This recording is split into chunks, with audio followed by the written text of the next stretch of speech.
All right, what is happening, people? This is the Sweat DraftKings daily show, sports betting, fantasy. We cover it all. I'm Brendan Glasheen, here with you for the next 60 minutes. We're going to dive into some NFL over-unders on point totals. Golf as well. Reed and Jeff embrace debate on the green. We'll also have guests filing in and out of here throughout the night. We're going to start on the hardwood.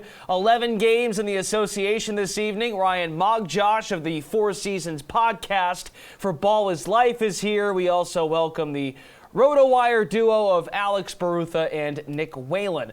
Guys, this is the NBA segment we like to call What Are the Odds? Underdog edition. Going to ask these gentlemen if they like any of these DK Sportsbook bets based on the odds. We'll start with the first place team in the Eastern Conference. That would be the 11-2 Boston Celtics.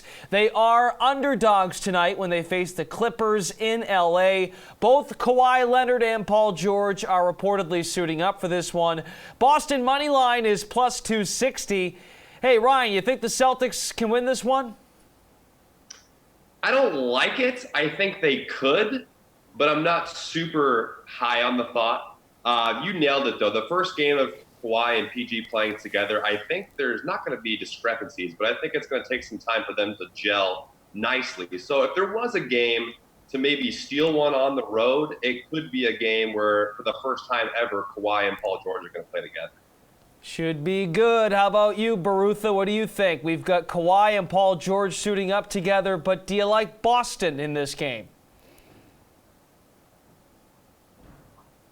We can't hear Alex Barutha at the moment. We'll go to Nick Whalen, who is also of RotoWire. Hey, Nick.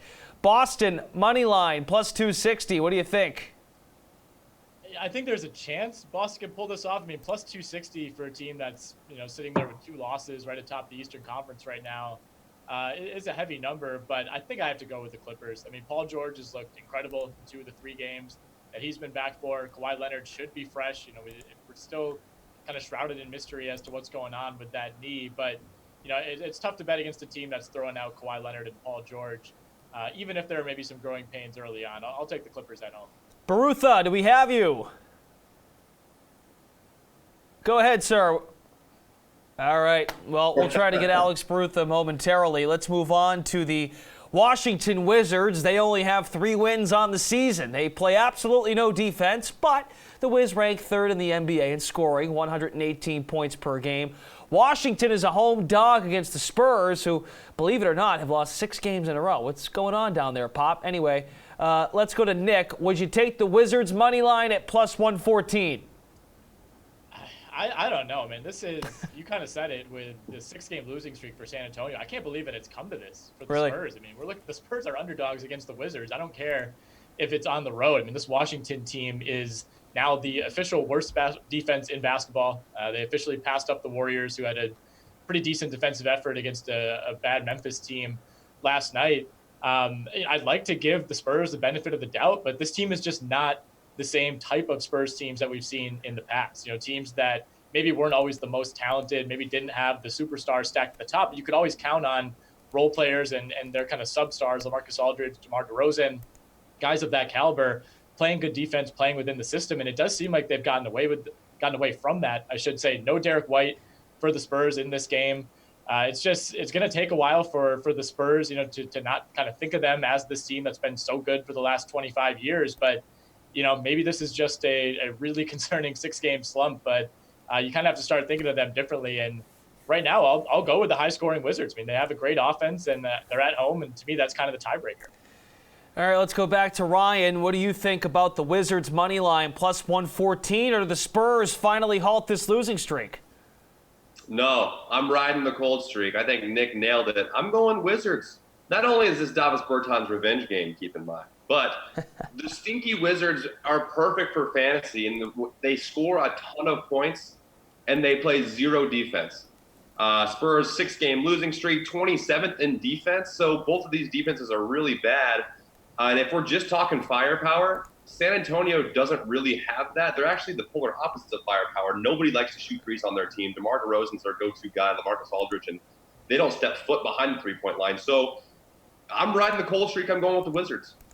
All righty, let's move on. Another home dog, well, a wolf in this case. The Timberwolves are also home underdogs against the Utah Jazz. Right now, as it sits currently, Andrew Wiggins is questionable for this one. So with that in mind, you digging Minnesota, Nick, at plus 125? I like the Jazz here. I know Utah's dropped 2 straight. I know they lost to Minnesota earlier this week, but I don't think Minnesota beats what's, in my opinion, probably the best defense in basketball night to night. Twice, in the span of 3 days. So, Minnesota has obviously gotten great contributions out of Andrew Wiggins this season. They haven't had him for the last few games, and I know it didn't matter against Utah last time. He's still a little bit under the weather, going to come down to a game time call, it sounds like. I understand if you want to back Minnesota in this one, but like I said, I just don't see them beating this Utah defense twice in a week. So I'll go with the Jazz. Ryan, do you like Utah as well, or are you into the Wolves? I'm not into the Wolves. I do like the Jazz. They lost last time by 10, I think I have written down here. The Jazz shot 36% from the field, and Cat had to go off. I think Cat had like 7 threes in that game. I don't see Cat doing that, and you said Wiggins is a game-time decision. I don't have faith in Jeff Teague and Jarrett Culver to do anything to carry a team yet. So I think the Jazz step up and win handily tonight. All right, we've got a big picture question for this slate. We've got 4 games on Sportsbook that have spreads over 10 points. So which super dog do you think has a chance to win tonight? It's a little game of multiple choice. A, you've got Knicks over Sixers. B, Warriors over Mavericks. C, Cavaliers over Heat. Those are all road underdogs. And then Hawks over the Bucks. Atlanta is home. Ryan, we will go to you first. I really like the term super dogs. You guys did great there. I was really excited about this segment. I'm going Knicks over Sixers if any of those teams have a chance, because I'm not quite sure if the Sixers haven't figured out yet based on their personnel. They play really bad teams too close. I think they let the Hornets hang within 8. They beat the Cavs by 1 last week, and then just recently they got spanked by the Magic and OKC. So they're still trying to figure out if Ben Simmons and Joel Embiid and Tobias Harris and all those guys can play together and what their role is together. I just think that they're not a great formula when they face bad teams. So I think they kind of take them lightly. If I had to pick one of these, Knicks over Sixers is my choice. All right, the Knicks money line is plus 650. Nick Whalen, what says you? Well, I mean, all 4 of these teams are double-digit dogs for a reason. I don't love any of them by any means, but for me, it did come down to Knicks, Sixers, or Warriors, Mavs. And I was kind of 50-50, but I'll say Warriors, Mavs. Golden State did get a big win last night. Not that Memphis is the caliber of team that the Mavs are, but still, it was an impressive win given all the attrition that they've had on the injury front. And then you look at Dallas. I mean, some of the stuff that Ryan just said about Philly, I think applies to Dallas as well. I mean, they are a good team overall. They are the superior team. Again, there's a reason they're a double-digit favorite, but they've lost to the Knicks twice this season. The New York Knicks, twice. They've also lost to the Blazers. That's a team that Golden State beat about a week ago. So, I mean, Dallas is one of those teams right now that we're kind of trying to figure out, are they for real or not? I think they're capable of beating anyone on a given night, but they've also shown that they're one of those teams that is still kind of teetering back and forth and can lose to anybody on a given night. So, I would say all 4 favorites probably go 4 for 4 tonight, but if I had to pick one, I would say Warriors over the Mavs. We have Alex Barutha back in the building. We're talking super dogs here, Barutha. I'll give you these 4 matchups again. Knicks over Sixers, Warriors over Mavericks, Cavs over Heat, or Hawks over Bucks.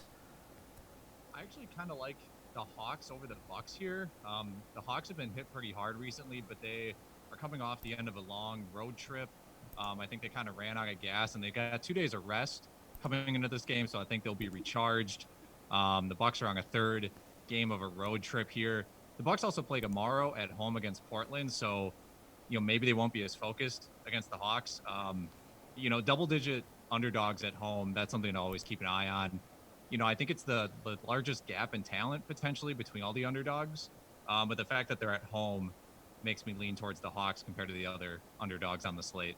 All right, Atlanta's plus 500 on the money line, so we will see how that goes. Ryan, Alex, Nick, thanks a ton. We will get these guys later on to dissect the DFS angles to this slate, including where to find value on a big 11-game slate. Looking at some over-unders for Week 12 in the NFL after the Pat Mayo experience examines this week's battle between the Panthers and the Saints. Carolina, New Orleans, 9.5 at the Superdome. 47 is the over-under. 9.5 seems like a lot of points is the problem. It's way too many points. We'll take the Panthers. Panthers are a good team. They're not a great team. They're not going to make the playoffs, but they're going to win half or slightly more than half their games. The last time New Orleans was at the Dome at home, Atlanta ripped them apart. So you're going to tell me that they should be laying 9.5 into the Panthers, who, were a goal line stand away from tying the Green Bay and taking them to overtime? Have won some big games. Now, give me Carolina. I'm with Tim. I'm going to take Carolina in the points as well. Coin likes New Orleans. I can see New Orleans covering this number. I still do think that New Orleans is potentially the best team in the league, but the best team in the NFC. I just like not having Marshawn Lattimore is destructive to their defense. And it didn't make that big of a difference last week. They were able to kind of persevere through that, but he got hurt in the Atlanta game. As long as they get him healthy, their pass defense seems a lot better. The pass rush is still good. They're good on both sides of the offensive and defensive line. That just goes a long way. Carolina has a sieve run defense, so expect a lot of Kamara, a lot of Latavius Murray, but that also runs down the clock as well. Mm-hmm. It's not going to be a lot of huge plays. At least I don't anticipate that's going to be the case. And I think McCaffrey's good enough to continue to put up 150 plus yards. Maybe he gets in the end zone this week and they cover this number. Like, that's the script that I see happening here.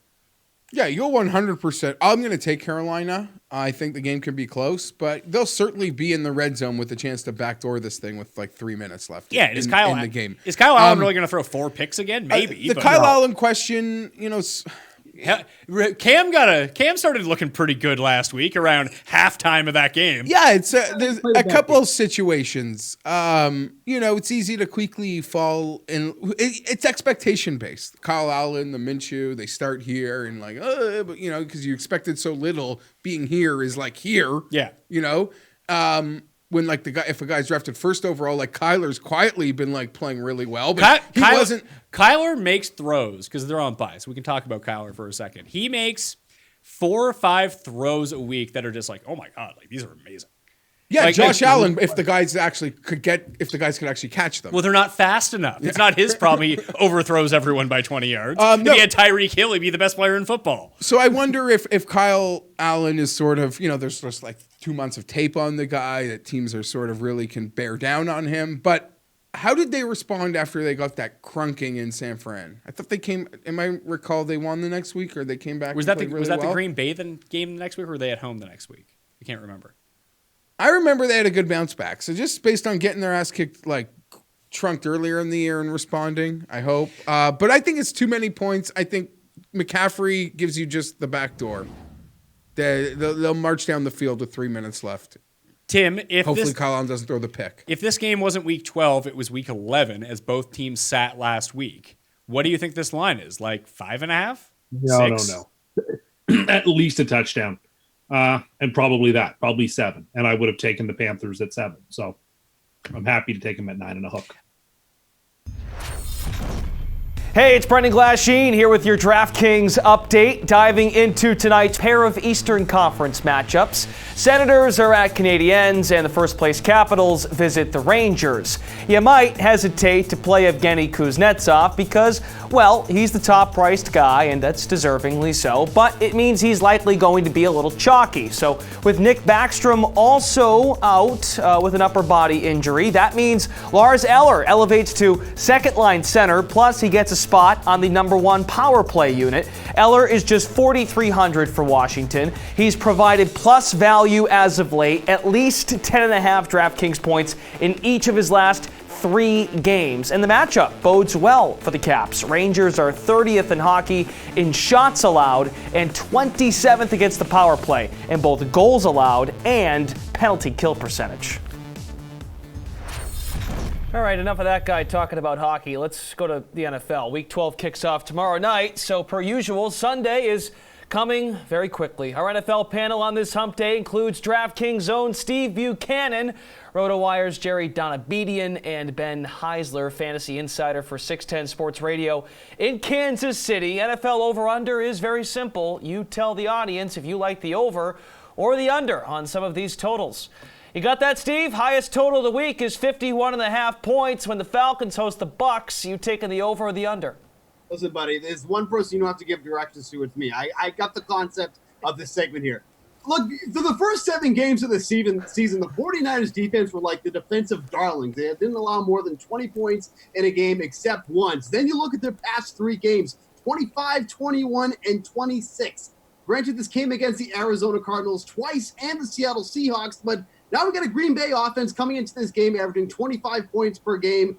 I think this is going to be going over here. I mean, you can definitely score on Green Bay. Their secondary has been average at best, but I think there's going to be a lot of points scored in this game. 47.5. This feels a bit too low in this spot here, so I'm definitely going to go with the over. All right, Jerry, what do you think? Falcons hosting the Bucs, 51.5 points. I like the under here. It kind of kills me to take the under in a Jameis Winston game ever, because when the Bucs offense plays well, they score 35 points. When they don't play well, the other team scores 35 points because they turn it over so much. I think that's kind of baked into this line here, and it's kind of a referendum on the Atlanta defense and their improvement the past 2 weeks. And I don't want to say I'm all in on buying it, but if you look at it, it's not just like one of these things where you say, oh, it's just 2 games, nothing has changed. They've had some meaningful changes that have backed this improvement. They gave the play calling over to Jeff Ulbrich, not to be confused with Jeff Ulrich, and Raheem Morris, Dan Quinn giving it up. And then they've been doing their blitz rate dropped to 13 and 19% in the past 2 weeks after being above 20% in 6 straight games, which is really 13, 19% is very low. It kind of makes sense for a team that struggled in the secondary all year. And if they did have a strength, which is questionable, it was their pass rush with Grady Jarrett. They've also done a couple other things. They've been giving Adrian Claiborne more playing time at the expense of Alan Bailey, a guy who's probably more comfortable in a 3-4 scheme anyway. Then last week they got Desmond Trufant back from injury. So I can buy this Atlanta defense as a competent unit now, and I think buying it as competent is all I need to take the under when it's a number this high. All right, 51.5. Ben, what do you think? I'm going over here, boys, and that is with that revitalized Falcon defense. I know that they spent a month up until the last 2 games giving up an average of 38 points per game, but in the last 2 weeks, just a combined 12 points. And remember, something to keep in mind, both of those wins came on the road. They both also came against run-heavy teams in New Orleans and Carolina. The Bucs are not a run-heavy team. They are not a run-dominant team by any stretch of the imagination. Jameis Winston, on average, is throwing the football around 48 times. Tampa and Atlanta rank 3rd and 7th worst, respectively, against the pass and DVOA. And I always love to target the first divisional matchups of the season between these 2 teams. I love it when you're able to go ahead and get some points in the 2 teams that are finally meeting for the first time this year. Those tend to have a tendency to be higher scoring than the second time around. So give me the over on that 51.5 point total between Tampa and Atlanta this week. There are some tiny totals this week, the smallest existing between the Broncos and the Bills, 2 putrid offenses on most days. So, Jerry, over or under 37 points? I'm going to go over just because it's such a small number. I think I would have expected this number to be around 39, still one of the smallest, if not the smallest of the week, but it's just a really low number. Even if, I understand that the offenses are really bad, this number almost implies that the defenses are great, which they're pretty good. They're not great. The Broncos have been beatable through the air, which we saw most recently in the second half. Kirk Cousins last week just tore them up once they went to the passing game primarily. And the Bills have been very beatable on the ground. And the Broncos, if they do one thing well, it's run the ball with Phillip Lindsay, who they finally kind of committed to giving him the larger half of that timeshare with Freeman last week. So I think we're going to see Lindsay getting up around 15, 20 carries, and Cortland Sutton is going to make at least one crazy play where he's double covered and ends up with 40 yards, probably draw another long pass interference because he's just been doing that every week. Even against a cornerback like Tre'Davious White, I think that's a tough match for any team. So yeah, I think this will squeak over into the low 40s. All right, Bills, Broncos, Ben, over under 37 points. I am going to lean over if it stays at 37. And let's be honest, how many of us really want to go and root for an under 37 in a game? That just really gets you excited to go ahead and get things going. So, yes, it's a small total to root for. There's also big playability, as you just mentioned, from a lot of the wide receivers in this game and also in the running backs. You have Cortland Sutton, Phillip Lindsay, as well as Devin Singletary and John Brown from Buffalo. You have Josh Allen always being a threat to run with 4 touchdowns in his last 3 games.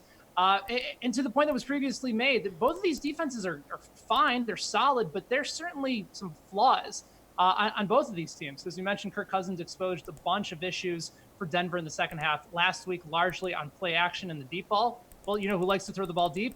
Josh Allen. You know who likes to catch the ball deep? John Brown. So I think you're going to see a few big plays, and I think the over should hit fairly comfortably in this game.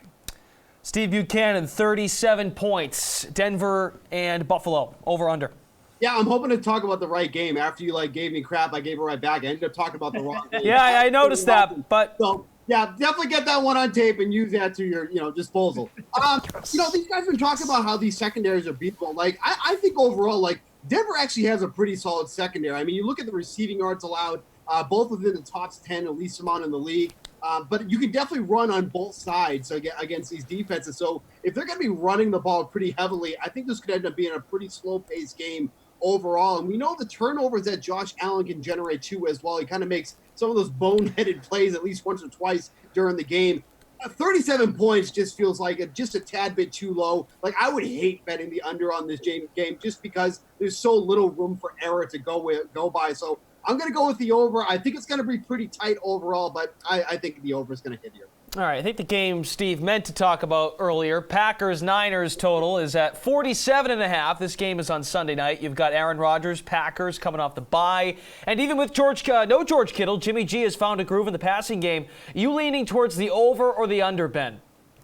I'm leaning under on that 47.5, guys. And part of the reason is that both of these teams are very run dominant, especially with the 49ers. They have the second most running plays on a per game basis. The run pass ratio, 52%, 48% in favor of the run. That's going to take a bunch of time off the clock. That leaves less time for big plays and major comebacks. Now, the caveat to that is, can both of these teams score points in a hurry? And the answer is yes. They've shown a tendency to be able to do it and score in bunches. And also be able to put up some points through the air. But they also do have solid defenses, and I do expect them to show up throughout the course of this game. So my heart says over, but to give you the bad dad joke of the day, I'm going to leave my heart in San Francisco, and I will take the under in this game. All right, Steve, you want to reiterate what you started the segment with? I mean, yeah, we already talked about how I do like the over here. As I mentioned, San Francisco's been a defense that you can score upon as of late. The Cardinals did it twice. The Seattle Seahawks did it over the course of the last 3 games. And look, Green Bay is pretty healthy too on offense. That's been one of their problems, is that they've been pretty banged up offensively almost all season long. So I do like this game to go over. 47.5 just doesn't feel like enough for 2 good offenses right now, especially Jimmy Garoppolo seems to be clicking on all ends of the offense right now. So this just feels a little too low for me. So I think the over is definitely in play.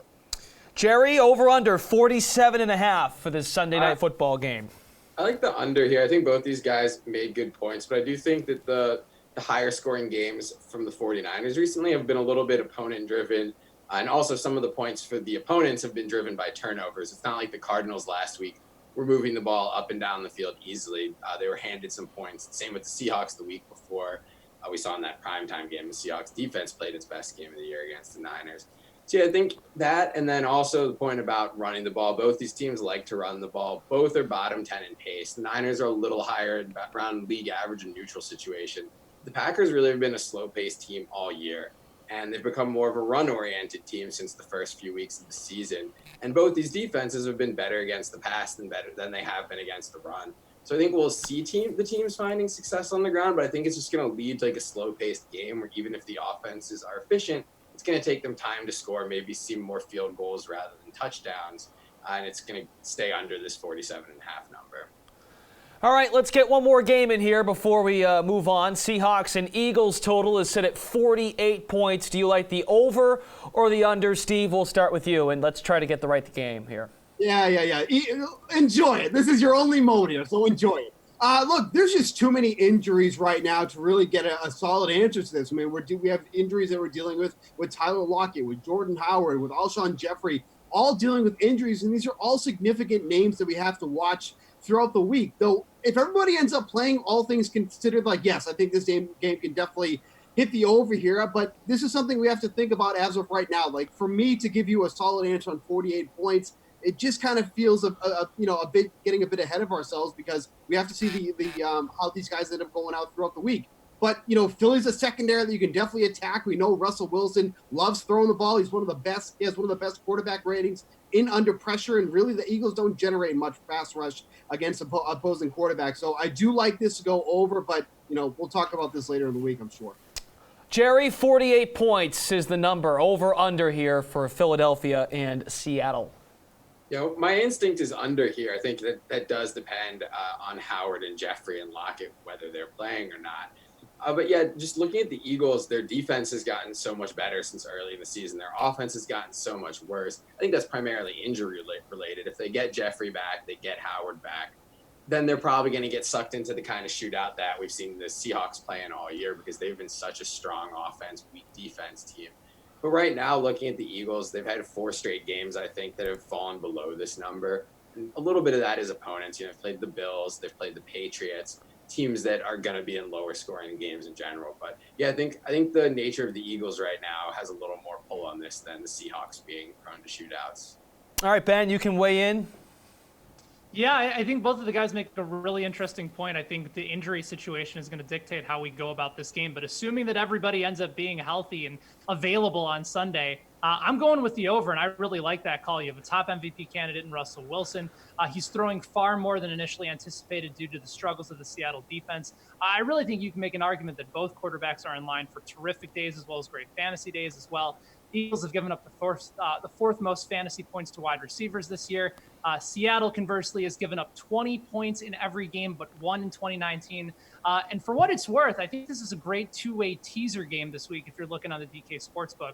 If you go with 6 points, it moves the total down to a pretty minuscule 42. You can also get Seattle and Russell Wilson at plus 7.5 against a pretty bad Eagles secondary on the road. So I do like the over, assuming everybody plays, but I really do love this game even more as a 6-point teaser if you can get Seattle plus that 7.5. Yeah, a lot going on there. Tyler Lockett, Alshon Jeffrey. We'll have to see what happens. Good stuff, guys. Colts at Texans kicks off Week 12 tomorrow night. All right, coming up, my chat with Cowboys writer Nick Eatman. Dallas's chances against the Patriots on Sunday. We'll talk about that, plus some golf, RSM Classic discussion as well. But first, let's go to Emerson Latia, who sat down with, speaking of the Patriots, former New England tight end Christian Fauria. What stood out to you in N'Keal Harry's NFL debut? I mean, he had 3 catches. I mean, he had a slant. He had a slip screen. Right. I mean, they don't. I would say kind of relied on him a little more after Dorsett went out of the game. No, I mean, he had 4 targets, 3 catches, but nothing was. They literally gave him wide receiver 101 routes. I would say, feed him more, challenge him more. I consider a trust fall. Brady has this whole thing with trust, and I get it. It has to be earned. But I don't think you have that luxury anymore. Like, you got 6 weeks left in the season. Yeah. Everyone needs to be fast-tracked to be able to play. So allow them to fail for you. Challenge them, okay? Don't just do it in practice. Well, he talks about, the most important, the people who I trust the most, are the people who are on the field in the fourth quarter in those important games, championship games, Super Bowls. Those are the guys. Well, those guys are not walking through the door, so you kind of just have to be willing to, be vulnerable, in a football way, if that makes sense, and allow these guys to fail, okay, and then build them back up, but you got 6 games left. It's not getting any easier. You got Dallas, you got Houston, you got Kansas City, you got Buffalo. The only dog in the mix, in my opinion, is Miami. Yeah. Other than that, you can't play around, and you got Baltimore completely just owning the season right now, owning the entire NFL year. Running game is just MIA right now. It was a key part of that Super Bowl run last year. How do you bring that back into the mix? How does Sony Michel step up? I mean, is this thing going to be a bigger part of the offense? I honestly don't. So Isaiah Wynn comes back. All right. So does that mean that there's? Does everyone think though he can fix the offense? I feel like he walks in floating on, walking on water. They think everyone's he's the acting Messiah. like he is the best thing. He hasn't played. I know. What are we doing? We're talking about N'Keal Harry. He hasn't played at all. So it is kind of comical, I tell you. So I just don't think you're going to get what you got last year. that kind of came about. You had a really good offensive line. You had fullbacks. You had Dwayne Allen. You had Gronk. Dwayne Allen is one of the best blocker tight ends in the NFL. Gronk is also. You had 2 of them, and you had the best fullback in the league. So nothing but, back on backer, setting the edge, being physical at the point of attack. They don't have that. They need to find what their identity is going to be, but I don't think it's going to be a 10. Last year I thought their identity was they could run the football. It was a 10. Yep. Whatever their identity is, it's going to be a 6. I think you have to live with that. And the defense bouncing back after, looking a little vulnerable there against Baltimore. Is this unit as good as the early numbers suggested? I think it is. I think that I look at San Francisco. Baltimore's day night compared to look at San Francisco. Like last night, Monday Night Football. Was it Monday Night Football? No, it was Sunday Night Football. Against Arizona. Against Arizona. That defense gave up a bunch of touchdowns. That's one of the best defense in the NFL. Yeah. They just, I think it happens. Even the greatest defenses, even the 85 Bears lost a game. Yeah. So you sit there and go, that's the one thing that stood out to me, is that they are still special. They still have the ability to be historic in my book. Yeah. They had one drive, and then in all those drives, they could not get them in third down to get them off the field. So the Eagles were getting first downs on 2 tries, and they never really had an opportunity to force them off the field. Kudos to the Philadelphia Eagles for getting that done that way. So this win, though, you think it's still good for like the team's psyche in a way of, you just get blown out by Baltimore. You're down 10-0 in this game. You come back, and you kind of know what's ahead as well with Dallas and the Chiefs. Do I think they can figure it out? I mean, no. Do you just think that this win made a huge difference with their mental game going forward? Defensively, yes. Special teams, yes. Offensively, they're still stuck in the mud. They're still stuck in the mud. 2 weeks you had planned. 2 weeks, and then the only thing you can come up with is a bunch of screens. It also shows how deficient they are in certain areas that they have. So that double pass was a 3rd and 11 in the red zone. It doesn't happen. You had already used an earlier double pass from Rex Burkhead to Brady earlier in the day. It didn't work. So kudos to Josh McDaniels. Are you going to Jules because Tom can't get it done? Yeah, that was a dart too. I know there's a little bit of Brady that's jealous. Dallas comes to Gillette on Sunday. I mean, what scares you the most about the Cowboys? I would say, offensively, great rushing attack, which I think is their biggest issue. Right, because you've seen a few of these running backs recently here with these teams the Patriots have been going up against, and those running backs have just kind of gone wild. I think they'll probably be going against one of the best offensive lines they've played all year. Big, physical, emphasis on running. Another quarterback, and I tell you, Dak's been playing great. Yeah, he looked really good on Sunday. Good wide receiver. So they'll be challenged in every single aspect of the game. Now, I don't know what Jason Garrett's going to do, because to me, you talk about those 4 aspects. Yeah. So you got an offense, I think they're legit. Defensively, I think they're average at best. Special teams, they're okay. But the definite edge is coaching. I think Jason Garrett, Kellen Moore calling the plays. I think that could be a situation where he gets outwitted and outplayed. So, but definitely some unique challenges. And every week, I don't know if you see this also, but it always gets the challenge and the circumstances, they always get tougher. So we thought Philly was tough, which is it doesn't feel like the Dallas is tougher. Yeah. As good as Philly is. There's 2 teams are neck and neck in their division. Yeah. So we can actually do Philly a favor. We can actually bring this back to a status quo for both those teams. Yeah, we do. They need to because Baltimore is an issue. Yeah. All right. So we do a little pre-interview survey. You said a nickname for you. Yeah. Not everyone knows is Rhino. Yeah. What is the backstory there? When I was I think it was 4th or 5th grade Little League pitcher. We're going way back. Yeah. No, that's where it came from. Nobody knows it. I was just my coach, my manager, I guess, just started calling me Rhino. For probably my attitude, I was running through walls. I was kind of just all over the place, maybe a little stupid.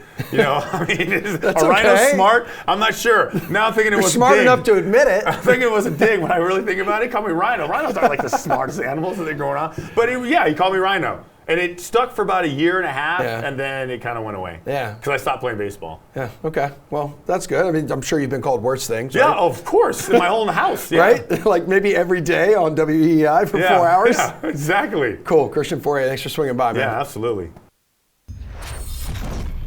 Heading into Week 12, the Dallas Cowboys control their own destiny in the NFC East. Nick Eatman covers first place Dallas for the team's website. Nick, got to start with Dak Prescott. He has been superb as of late. 444 yards passing, 3 touchdowns, no picks against the Lions. What catches your eye the most in terms of how he's really developed, not just the last couple of weeks, but since the start of the year?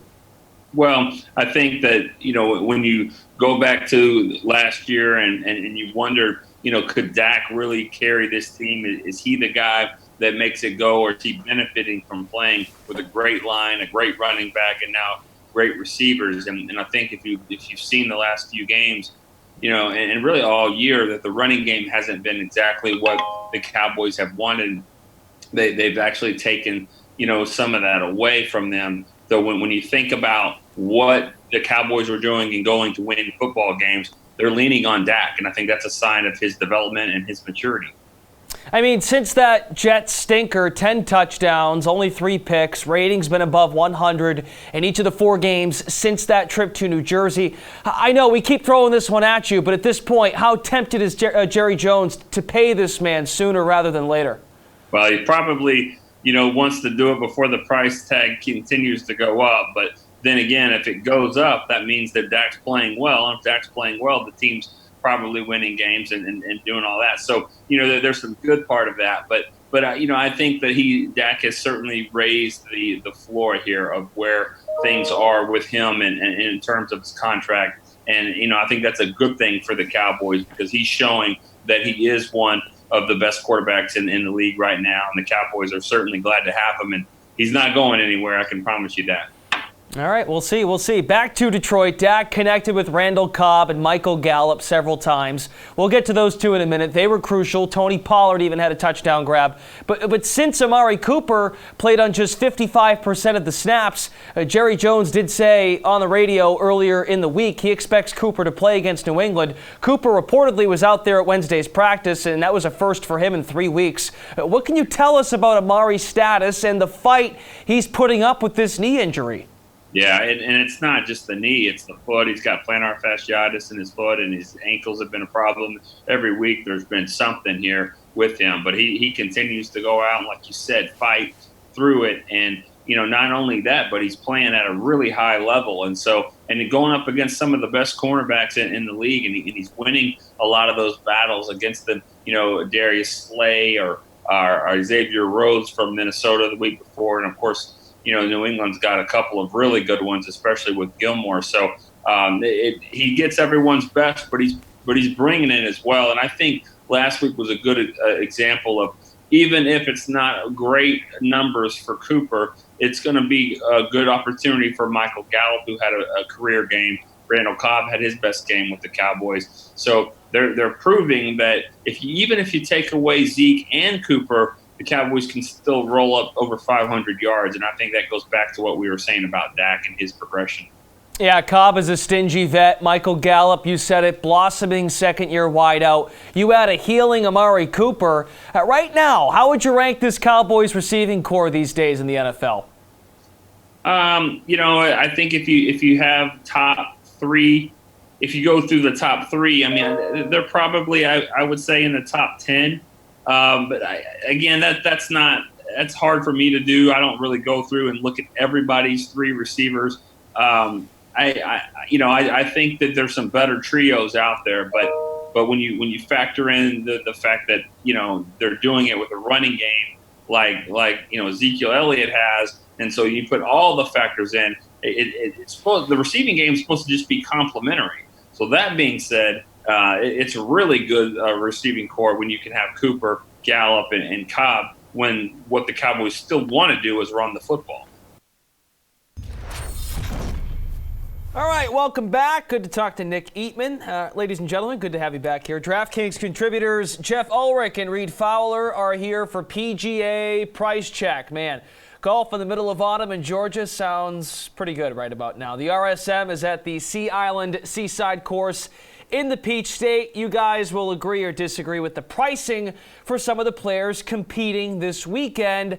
That includes Webb Simpson. He is the most expensive guy at $11,600. Reed T, are you paying that for him? I'm not. I see why his price is high, and kind of going into this week, the pricing came out a little bit later, and you're kind of projecting where Webb was going to go. I think he was going to be the highest priced guy because of his course history here, and he's now above 11.5, 11.3, which where I thought he was going to be. That's just too expensive for me. Like it's a course history play, right? He's been playing well here for quite some time. But if you want to go course history and save some money, Kevin Kisner is right there. He's fantastic at this course, and Russell Henley. Look, he got a lot of penalty strokes for playing the wrong ball last week and missed the cut. But outside of that missed cut last year and then not playing the year previous, he hasn't finished outside the top 10 between 2015 and 2017. He's much cheaper than a guy like Webb, so I'm not going to be paying up. Jeff, how do you feel about 11,600 for Webb Simpson? I feel fine about it, to be honest. I don't think it's just a course history thing with Webb either. I mean, this is a player who's 11th in the world. I mean, that's 10 spots higher than around where Matt Kuchar is right now. He was 14th in strokes gained approach on tour last year. He was 11th in strokes gained putting. This event is just about basically hitting your short irons as close to the hole and then making all your putts. That's why Webb has a good record at this event. That's why Webb has a good record at a lot of events like this, because that's what he does well. He's not a long hitter off the tee. This event is tailor-made for his game, and quite frankly, he's the most dominant player in this field by a lot. He's a plus 800 favorite. We don't see that even sometimes with guys like Rory and Dustin. I mean, there's a pretty big talent gap between Webb and the other elite players, in my opinion. I think it's a fair enough price, and I think he's low enough, quite frankly, that you can fit him in because there's a lot of other quality names around 8K. So, I'm fine with this price. All right, moving on. Harris English has 4 top 10 finishes already this fall, and he's priced at $10,000, right on the nose. Jeff, back to you. Is he priced correctly at that number?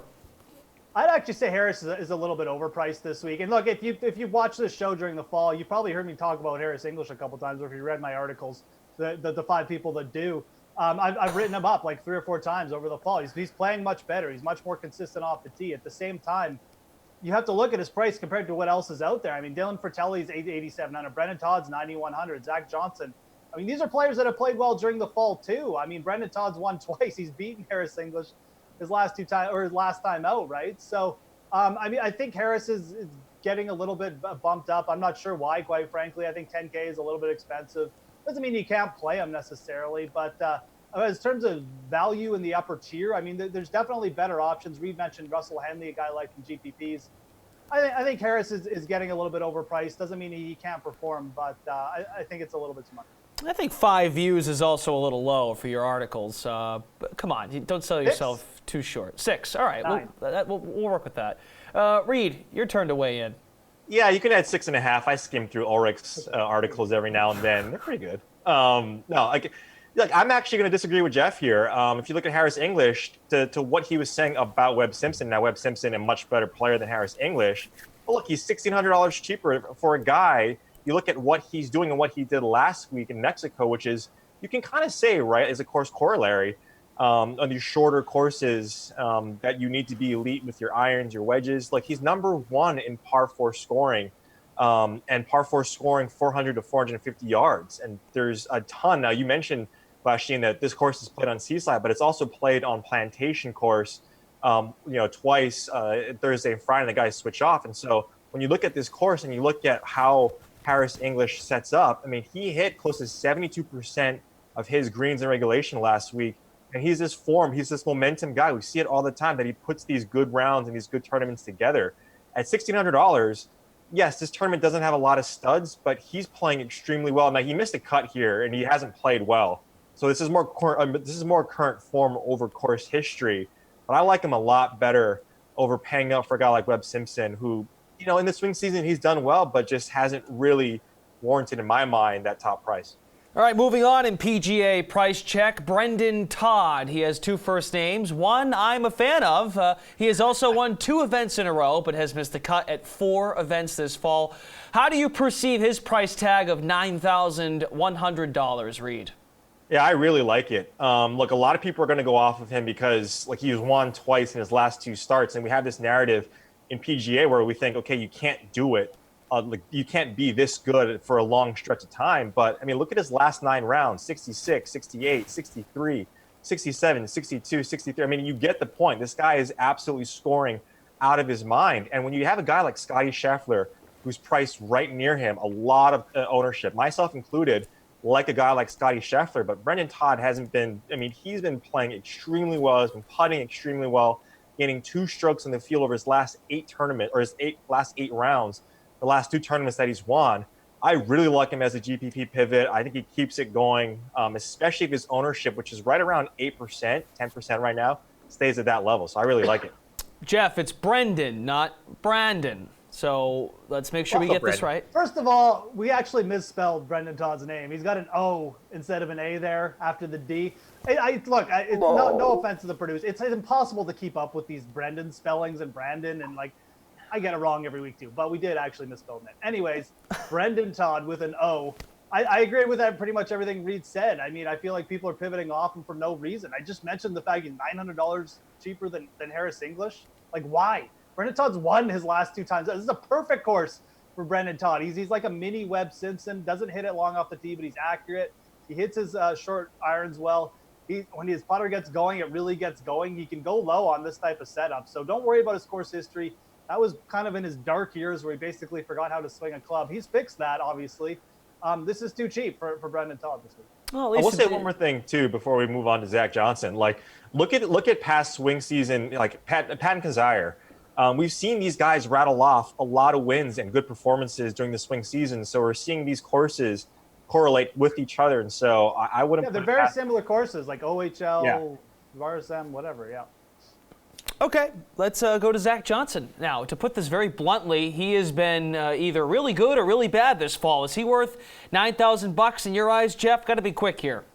He's probably a little bit overpriced, but I do like him. Again, it's another play up, perfect setup for him. He's a Sea Island resident, and I'll add, the last 2 times he's played here, he's played Mexico the week before, and he's top 10 both times. So I like the setup a lot for Zach Johnson. Reed? Nah, I'm not a Zach Johnson guy this week. Danny McCarthy is a few $100s cheaper. Go to him instead. All right, that's PGA Price Check. Thanks, fellas. Big weekend ahead in college football. Breaking it down with Julian Edlow. Plus, we dive back into the NBA. We now send it back to Emerson Latzia with the Denver Broncos safety. That would be Will Parks. Ladies and gentlemen, I do not know how to put this, but this man is kind of a big deal. Will Parks of the Denver Broncos. What's good, my man? Man, how you doing, brother? I'm good. Dude, I'm doing fantastic. DraftKings is happy to have you here. And looking ahead to the weekend, coming off a tough loss to the Vikings, tell me what the key is to shutting down Josh Allen and this Bills offense on the road. Oh, man, going back to Josh Allen, I just answered a question about him, man. He's a great quarterback, a great young quarterback in this league, and he uses his legs well.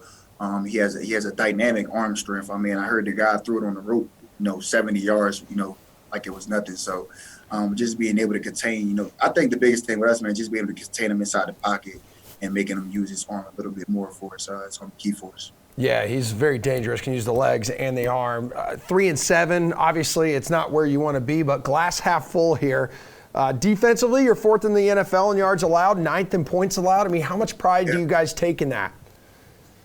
Coach talked about it today, man. Just being able to, just keep on at it, keep the minor details that we have in that room, keep them sound, keep them corrected, and eliminate the mistakes. Our record doesn't show for the amount of talent that we have on this team, but I think a lot of guys are starting to dial in and hone into the little details and things of that sort that can hopefully help us win games here in the near future. So, like I said, I'm excited to be a part of this team. I'm excited to be a part of this 3-7 team.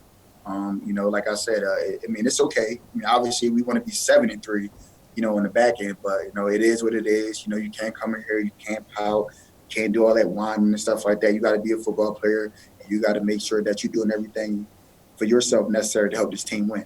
Yeah, the secondary is also solid. So describe to me the chemistry, of this unit you play a big part of, and how you guys approach games week in and week out. Oh, man, I think it starts with the camaraderie and the team chemistry, the DB chemistry that we have back there.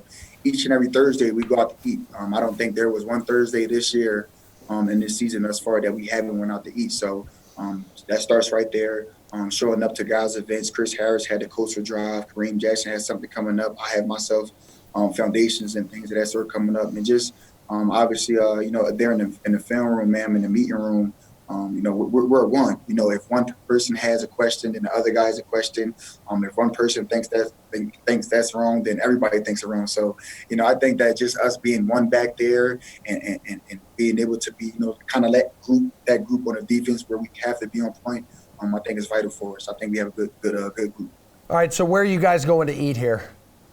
Last week we went to Quality Italian. Okay. And that was so good. They couldn't cook the lobster like right in front of me. They was whipping it up. I said, "Y'all cooking lobster in front of me?" He's like, "Yeah, dude, that's okay." That's pretty good. All right, so you guys are mixing it up every week. It's like Italian one week, like Japanese like another week, like American. Yeah, we do like 2 weeks ago we did Matsuhisa sushi. Oh yes. Yeah, but a lot of guys we kind of tend to stay away from red meat. Yeah. Once it gets closer to the game because red meat kind of holds you back. It's all good. Staying healthy, I like it. You got to keep it in your mind there. Well, Vic Fangio also in his first year behind the wheel in Denver. What's your impression of him been through the first 10 games of the season? I'm not even gonna lie to you. I'm not even going sugarcoat anything just because we on camera. I love Vic. Plain and simple. I love Vic. I love the things that he does. I love the way he moves. I love the way he walks. I love his demeanor. I love the way that he coaches. He coaches hard. Like, you can have 10 good plays in that game, but if you had that one bad play, he's going to talk about that for the rest of your life. So I enjoy the way that he approaches each and every week. And, he's another guy, who tells us to stay with it. Stay with me, stay with the team, stay with the things that I'm trying to do here, and we're going to be fine. Yeah, pretty lucky, too, that you got a chance to play with Von Miller here, man. A future Hall of Famer, definitely an intense guy. Can that intensity be contagious, for you and the rest of the guys on defense? It is contagious. It's very contagious. People kind of call me the spirit animal, but I think next in line or probably in front of me has to be 5'8". From 2016, I've been here for 4 years. That guy, every single freaking day, he would give it to you. I done seen it every day in practice, every play in the game. I mean, that guy motor is like second to none. So I'm excited to have Von Miller not only as a teammate of mine or an asset, but as a brother, for like blood to me. All right, so let's turn back the clock here a little bit. You had your first NFL interception in week 3 of your rookie year. What do you remember from that play? I need details here. Dude, how did you go back so far? Like, how did you even...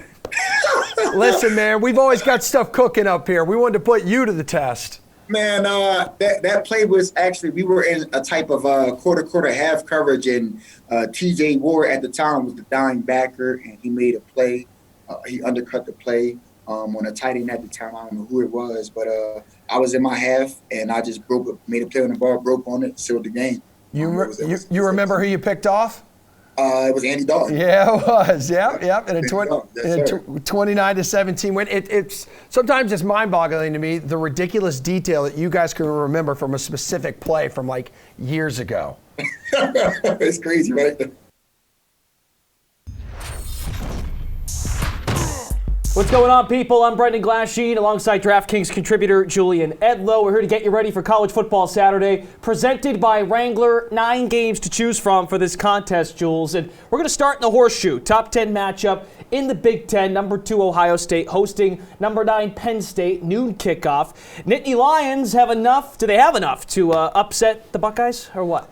I don't think Penn State can pull this one off. Even though both teams are in the top 10 here, Ohio State has just been so dominant. And they're coming off a game against Rutgers where they did not play very well defensively, allowed a lot more points than people expected. So I think this is going to be a statement game for Ohio State, show that they belong in that top 4, and really put a hurting on Penn State here. That one has implications in the Big Ten East. Let's move on to the Big 12. Number 13, Baylor welcoming an unranked Texas. Bears are tied atop the Big 12 standings with Oklahoma, both 6-1 in the league, so this one's huge. Can the Longhorns play spoiler? I think they're going to have a chance. This is a game that I'm really interested to see this week, to see how Baylor responds to really coming out and blowing the doors off Oklahoma, and then going scoreless in the second half, and Oklahoma squeaks out a win, and now those two teams are tied in the loss column. So this is going to be one of the more interesting games of the week, I think, seeing how an unranked Texas team responds against a Baylor team that just is coming off such a letdown there. That's a 3:30 Eastern kick, and then finally Louisville has to win its last 2 games to be bowl eligible. Cards entertaining the role in Syracuse Orange. I know you like yourself some Orange, Glash. First win against Duke. Does Cuse really have a shot? Big win for Syracuse last week, but It ends here, Glash. I really like Louisville in this spot. They've been so much better than expected this season. They're at home. I think that Louisville is going to live up to the hype, win this game, and keep themselves bowl eligible moving forward. Okay, yeah, it was worth a shot. Sorry, buddy. Yeah, thanks. Brendan, he is Julian Edlow, DraftKings contributor. That is a look at some of Saturday's top college football matchups presented by Wrangler. Alrighty, lock is approaching in the NBA. 11 games on the docket, so we got to dip our hands into the bargain bid. Need some direction for finding value plays on this big slate. Ryan Mogg, Josh of the Four Seasons podcast for Ball is Life, the RotoWire tag team of Alex Barutha and Nick Whalen. They all rejoin us now. All right, Ryan, we'll start with you. As it pertains to guard, who do you like for under $5,000? Under 5,000. I really like Brendan Forbes. He's a 4.3K versus Washington, the stinky Wizards that don't play any defense. The Spurs are pretty stinky too. They've lost 6 straight. They're 27th in defense, but I have this game pegged for a key matchup as far as daily fantasy goes. I really like Brendan Forbes, and Washington loves to play fast, so I think the Spurs will kind of fall into that trap as well. All right, Alex, your turn to weigh in. Now we have you for the full segment. So what do you think? Value under 5K? I like Nick Batum here at 4,400. I understand some people are going to be concerned because he's only taken 8 shots over the past 2 games, but he still averaged 23 DraftKings points through rebounds and assists, the stuff we've come to know from Nicholas Batum. So if he gets his shot back a little bit, that his DraftKings points are only going to go up. And if that's the case, 4,400 is probably the lowest point you're going to give him at all season. So I'll take a chance on getting some good value here. Nick, value under 5K at guard. I had Brendan Forbes on my list. I think that's a great call tonight. Another name I'm taking an eye on is Thomas Satoransky in Chicago. No Chandler Hutchison, no Otto Porter still for Chicago. We haven't quite gotten a starting lineup confirmation from them yet, at least not that I've seen. But Jim Boylan did say earlier in the day that they will not start Thad Young. So that implies that either Kobe White or Satoransky will be in that lineup. They'll probably go 3 guards, and I think all 3 of those guards will end up playing a decent amount. So I think White and Satoransky are names to take a look at. And then the other thing is, just before we hopped on here, Draymond Green was ruled out in Golden State. So the Warriors have 8 active players tonight. I don't even know if we want to break it down, guard, forward, center. There's going to be a number of value plays all over the roster for Golden State. Yeah, we'll get to forward. And speaking of Kobe White, by the way, for Chicago, sprained ankle, but he confirmed he will play on Wednesday. He confirmed that in warm-ups. Let's move on. How about a cheap play at the forward position? Someone, again, under 5K. Alex, you first. I like Daniel House here. It's really surprising to see him at only 4,800. I mean, he's posted over 24 DraftKings points on 7 occasions this season. He had 35 DraftKings points earlier in the month. He's completely viable at this price for both cash games and GPPs. He's going to launch threes. He's crashing the glass. He's getting defensive stats. He's like a higher usage PJ Tucker, which is what every daily fantasy player has been looking for. So I think he's just consistently underpriced. I do really like him tonight. Nick, let's go to you. With no Draymond, do you like a Warriors forward potentially? What do you have for us with forward? Yeah, I mean, Eric Paschall is certainly a name to keep an eye out for. I mean, really, Jordan Poole, any Kai Bowman could even get the start at point guard tonight. Really, any of the Warriors. But Dante DiVincenzo, who is forward eligible on DraftKings, is a player I wanted to highlight. He's at 4,700. The Hawks really, really struggle defending guards. They're last in the league against the position. I mean, his minutes are way up since Chris Middleton went down. I think he's played 24, 24, and 29 minutes over his last 3 games. Did play 29 Monday against Chicago, had 15 points, 4 assists in that game. It kind of seems like he's emerged from that pack of, Sterling Brown, Pat Connaughton as the kind of primary guy who's going to replace Chris Middleton for the next couple weeks. And Ryan, a value forward under 5K. Yeah, I'm going to improv mention Alec Burks due to the Draymond Green stuff. I like him at forward. He's really found his role for Golden State. What I wrote down here, Davis Bertans revenge game. If anybody likes revenge games as much as I do, the Wizards play the Spurs. I mentioned it 40 times so far. I like that game a lot. And then Jeremy Grant for 4.2K. I like starting guys that are long and versatile defenders against the Rockets because they're mix and match play style. They have anybody play any position. So Jeremy Grant might want to take a look at it at 4.2K. All right, gents, we got to move on to center. Under 90 seconds to go here. I'm seeing Serge Ibaka is the first center listed at $5,000. After that, there's a whole lot of no names. So, Nick, help us out. What do you like at center? So no Tristan Thompson for the Cavaliers tonight. He's resting. They do get Kevin Love back, but I like Larry Nance at 4,300. I mean, he's a guy whose minutes have kind of usually been capped in the low 20s, but without Tristan, I think we could see that, maybe push into the mid or even high 20s. He's a guy, at least 24 DraftKings points each of his last 3 games. He has 9 steals in that span. If he starts blocking shots, I think he could be one of the better values on the night. Alex, real quick. I also have Larry Nance. I'll keep it short and sweet. With Tristan Thompson off the court, Larry Nance averages about 1 DraftKings point per minute. So if he can get 30 minutes, you're going to get value at 4,300. All right, fans of the Cavs down in South Beach. And Ryan, take us home. Primetime, ESPN, 4.3K, Zubac. All right, gentlemen, thank you very much for your time tonight. It's an 11-game slate in the NBA, so a lot to look forward to. And keep in mind, we get Kawhi Leonard and Paul George on the court together when the Clippers host the Celtics later tonight. I'm Brendan. We will see you again soon. Sweat is every night at 6 o'clock Eastern. We'll talk to you then. Bye-bye.